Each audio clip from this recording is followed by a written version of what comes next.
Jen is the one person who... Jen is the one person who I want to speak to at the end of the day, and I want to speak to at the beginning of the day. And we can't. We can't. Jen is the glue that keeps all of us together. Jennifer Chapple and her husband Stephen lived in a quiet Somerset suburb. She worked in a garden centre, he was a teacher, they had 2 young sons. I've never seen such good parents. The way that they were with the boys, just incredible. They cared so much for them. They were locked in a long-running dispute over parking with their next-door neighbour, Collin Reeves. She's the one who started it, so In November 2021, security footage showed him climbing over their garden fence. He stabbed the couple 6 times each as their children slept upstairs.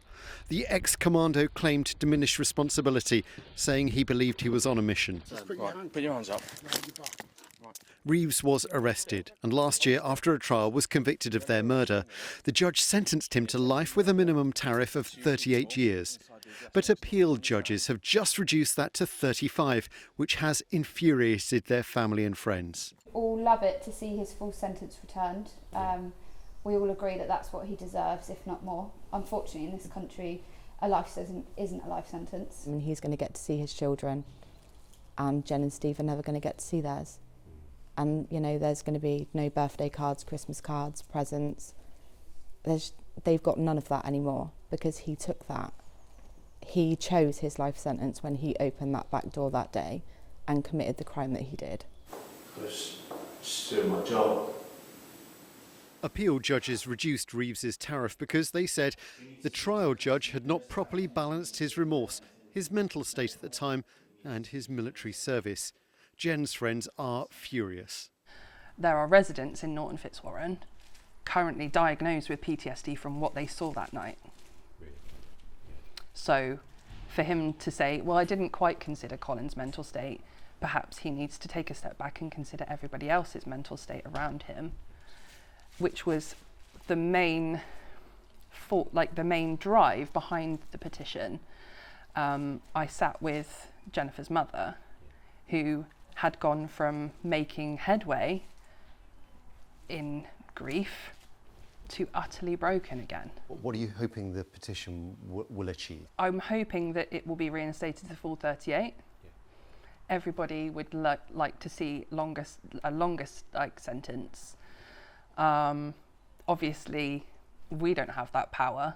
A petition doesn't have that power. The voices of thousands of people doesn't really have that power. But if someone could look at that decision that was made and the massive impact that it's having on every single one of us and reinstate the 38 years, that would be the best outcome. This is the first time Jen and Stephen's friends and family have spoken publicly. They say Jen was terrified of the neighbour she thought of as the monster next door. She told me he's going to kill me. She expressed over a video call that she thought she was going to die at his hands and that he was going to kill her, yeah. And that was the night that she died.